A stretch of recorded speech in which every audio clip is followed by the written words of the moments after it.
So after example I am taking one example and उसके basis पे मैं आपको डेफिनेशन और अच्छे से क्लियर करूँगी।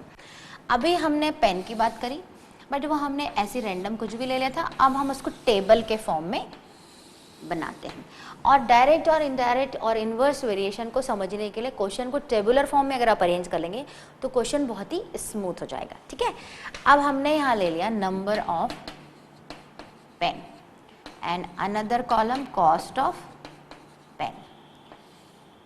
If one pen is costing 10 rupees, so 2 आपका ऑब्वियस आंसर होगा मैम 20, 3, 30, 4, 40। ये सिर्फ आपको समझाने के लिए ले रही हूँ, तो आपको ऑलरेडी आता है। ठीक है, कॉस्ट ऑफ पेन इन यहाँ पे यूनिट होगा रुपीस। अब आपने यहाँ रुपीस लिख दिया तो यहाँ लिखने की जरूरत नहीं है।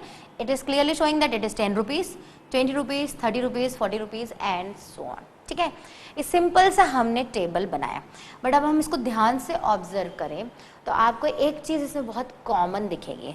Let's say I am talking about first column और मैं इनका रेशियो निकालूं। रेशियो मीन्स इन दोनों क्वांटिटी को क्या करूं, डिवाइड करूं। कर देती हूं। Means what I am doing, I am dividing number of pen upon cost of pen. ये हम क्या कर रहे हैं, रेशियो निकाले। It is ratio of number of pen and cost of pen. ठीक है, यहाँ तक तो आपको कुछ अजीब नहीं लगा। अब और आगे बढ़ते हैं, सेकेंड कॉलम ले लें 2/20। अगर मैं इनको सॉल्व करूं तो देखिए इसका आंसर क्या आ रहा है 1/10। लेट्स से मैं सेकेंड और थर्ड कॉलम ले लेती हूँ, इनका रेशियो ले लेती हूँ। जब मैंने कट डाउन किया 1/2।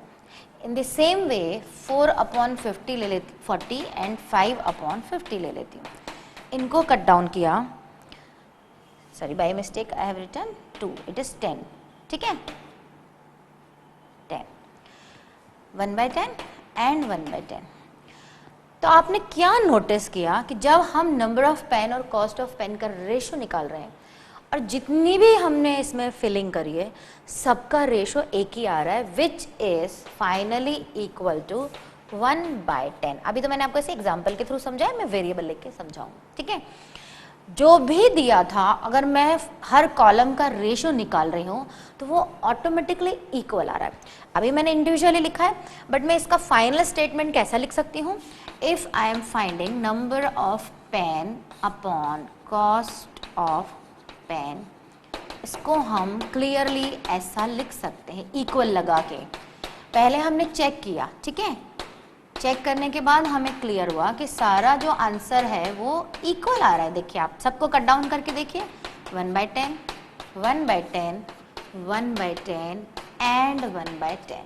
तो हम इक्वल का साइन लगा सकते हैं क्योंकि सारे रेशो क्या आ रहे हैं, इक्वल आ रहे हैं।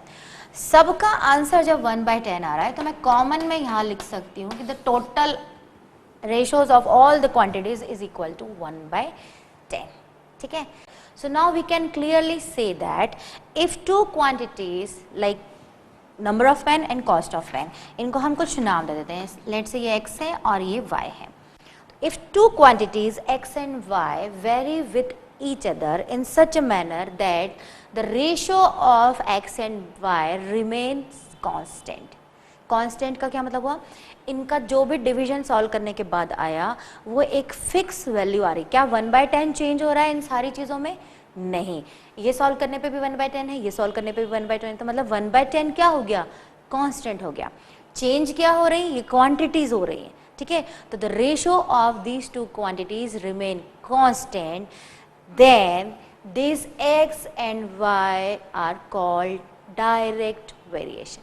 ठीक है, अब हम इसको एग्जाम्पल हटा के एक्स वाई के फॉर्म में लेते हैं। फाइन, अभी हमने क्या किया, एग्जाम्पल के फॉर्म में लिया। अब इसी टेबल को हम अगर ऐसा बना लें, फर्स्ट क्वांटिटी को नेम दिया मैंने x एंड सेकंड को y। अब यहाँ पर कुछ वैल्यूज आएंगी, ये होगी तो ये कुछ चेंज होंगी, x2 y2 x3 y3, एक और ले लेते हैं x4 y4। But it shows कि यहाँ पर कोई एक आर्टिकल है, लेट्स से उसकी प्राइस 20 रुपीज़ है, तो एक आर्टिकल है 20 रुपीज़ का, तो 2 आर्टिकल कितने के होंगे, 3 आर्टिकल कितने के होंगे, 4 आर्टिकल कितने के होंगे। तो दोनों क्वांटिटीज़ की वैल्यू क्या हो रही है, चेंज हो रही है। ठीक है, चेंज हो रही है, हमने उनको फिलअप कर लिया। अब हमने क्या बोला, if 2 quantities x and y arrange in such a manner then the ratio of x and y remains constant. Means हमने इनका क्या निकाला, रेशो। रेशो मीन्स अपॉन किया। आंसर हमें नहीं पता क्या आया, तो हमने एक कांस्टेंट ले लिया स्मॉल k। कांस्टेंट के लिए जनरली हम स्मॉल कोई भी अल्फ़ाबेट यूज़ कर सकते हैं, तो 99% हम k और c यूज़ करते हैं। ठीक है, तो हमने नॉर्मल वेरिएबल से हटके एक वेरिएबल ले लिया विच इज़ k। यहाँ पर ये k क्या है, constant, and these are two quantities, like you have deposited money and you are getting interest, so this is the ratio of depositing money and getting interest। ठीक है, but उनका जो ratio आया वो क्या आया, कांस्टेंट विच इज k। हमें नहीं पता कितना आया, अभी न्यूमेरिकल वैल्यू तो नहीं पता है, तो हमने कांस्टेंट अज्यूम कर लिया। So here this is constant, एक फिक्स वैल्यू आएगी, और ये जो है ये चेंज हो रहा है, means these are variables. Fine. अब second case x1 upon y1 करेंगे, तो अब इसका आंसर हमें पता है क्या आएगा, जबकि आप कह सकते हैं मैम कैसे पता है। इसका आंसर अगर k आ रहा है तो इसका आंसर भी k ही आएगा। सिमिलरली x2 y2 जब आप करेंगे रेशो, तब भी इसका आंसर क्या आएगा। x3 y3 करेंगे रेशो, तब भी आपका आंसर क्या आएगा। एंड सिमिलरली x4 y4 जब आप करेंगे, तब भी इसका आंसर एक k फिक्स आना चाहिए और आएगा। It means these two quantities x and y are in the direct variation. ठीक है, डायरेक्ट रिलेशन में है, x इंक्रीज हो रहा है तो y भी इंक्रीज हो रहा है, x डिक्रीज हो रहा है सो y भी डिक्रीज हो रहा है। ऐसे जब सिचुएशंस हो और उनका रेशियो जो है वो कांस्टेंट हो, then this type of variations are called direct variations. तो स्टूडेंट, हमने सबसे पहले वेरिएशन पढ़ा, then we have learn direct variation. अब हम इससे बेस्ड कुछ एग्जांपल्स करेंगे। अब इसके जस्ट बाद में आपको इनवर्स वेरिएशन का मीनिंग भी एक्सप्लेन कर। Now first example in which of the following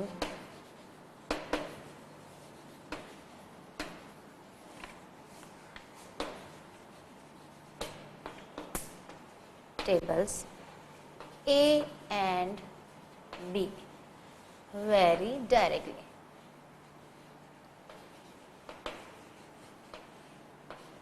मतलब क्वेश्चन जो है डायरेक्ट वेरिएशन का है, उन्होंने कह दिया है, बट अगर नहीं भी कहते तो हम पहचान सकते खुद से कि क्वेश्चन डायरेक्ट का है और इनवर्स का है। ठीक है, find the constant of variation if A and B are in direct variation। if A and B are in direct। ठीक है, इसके 3 पार्ट हैं, तो हम एक एक लेते हैं। पहले फर्स्ट लिया हमने, फर्स्ट चार्ट जो उन्होंने दिया है,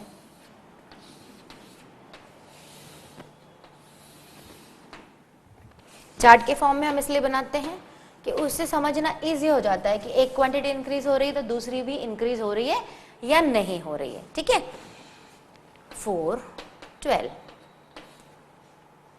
7 21 21 63 एंड छोटा सा दिया है उन्होंने 28 84।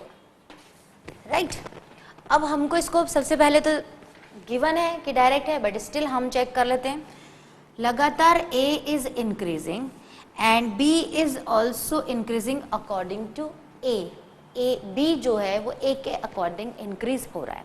तो as I told you, if one quantity is increasing and other is also increasing, तो वो क्या हुआ, डायरेक्ट वेरिएशन। साथ में वो एक पर्टिकुलर फॉर्म में अगर इंक्रीज हो रहे हैं और एक रिजल्ट कांस्टेंट दे रहे हैं, तो फिक्स ही है कि दैट इज डायरेक्ट वेरिएशन। ठीक है, आप देखते हैं, रेशो निकालेंगे हम A अपॉन B। इसको आप नाम दे सकते हैं A1 A2 A1 B1 A2 B2 A3 B3 A4 B4 देना चाहें तो आप दे दें, या आप अगर हैबिचुअल हो गए तो आप डायरेक्ट करके देखें। A upon B is equals to 4 upon 12। इसको सॉल्व किया 4 3s, answer is 1/3। Similarly second वाला लिया हमने, a अपॉन b किया, मीन्स 7/21 किया, 7 1 7, 7 3 21, again it is giving answer 1/3। इकट्ठा सॉल्व कर सकते हैं, मैं आपके लिए एक स्टेप ऐसा कर रही हूँ, अदरवाइज इसकी ज़रूरत नहीं है, मैं दूसरा तरीका भी बताऊँगी। 3 ठीक है, ऐसा कि ऐसा ही आपने फोर्थ का रेशो निकाला 28 3। देखिए नोटिसेबल बात क्या है कि सबका आंसर जो आया वो क्या आया, 1/3, मीन्स इट इज कंफर्म कि this is a direct variation and the constant answer is 1/3। ठीक है, अब आप इसको ऐसा ना करते हुए ऐसा भी कर सकते थे, सारे एक साथ निकाल लेते, क्योंकि ये वैसे भी सब डायरेक्ट वेरिएशन है तो इनका सबका आंसर जो रेशो है वो क्या आएगा, सेम आएगा, 28/84। इस सब को सॉल्व करके आप चेक करेंगे पर्टिकुलर आंसर क्या 1/3 आ रहा है, तो yes means a/b is having a fixed answer which is k, constant k, and constant k की जो आंसर आ रही है वो कितनी आ रही है, 1/3। ठीक है, तो ये सिंपल सा क्वेश्चन था। अब आप लिखेंगे, अगर इसको स्टेटमेंट फॉर्म में लिखना है, the ratio of the corresponding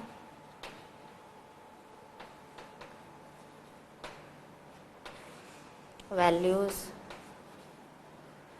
of a and b is constant, हमने प्रूफ करके बता दिया है, and is equal to, ये स्टेटमेंट लिखना है तो लिखिए, नहीं तो स्किप भी कर सकते हैं, इक्वल टू 1/3। मैंने आपको पहले ही बता दिया है कि ए बी का आंसर जो आ रहा है दैट इज एक पर्टिकुलर कांस्टेंट विच इज के, एंड उसका जो रिजल्ट है that is 1/3। Second is again chart जो है उन्होंने ऑलरेडी दिया है, हम थर्ड भी यहीं कर लेंगे, ए एंड बी। ठीक है ना, this is 2.5 10 5 20 7.5 30 and 10 40 15 60।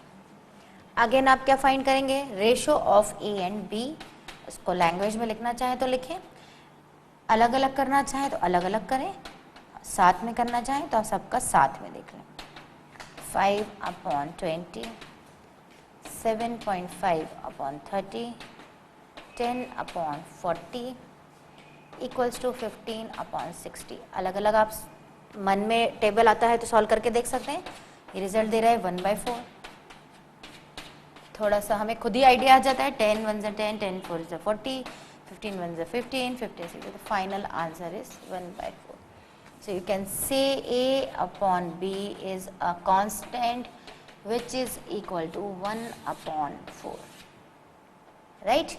A and b, ratio of a and b is a constant and it is equal to 1/4. Fine. Third हम यही ले लेते हैं,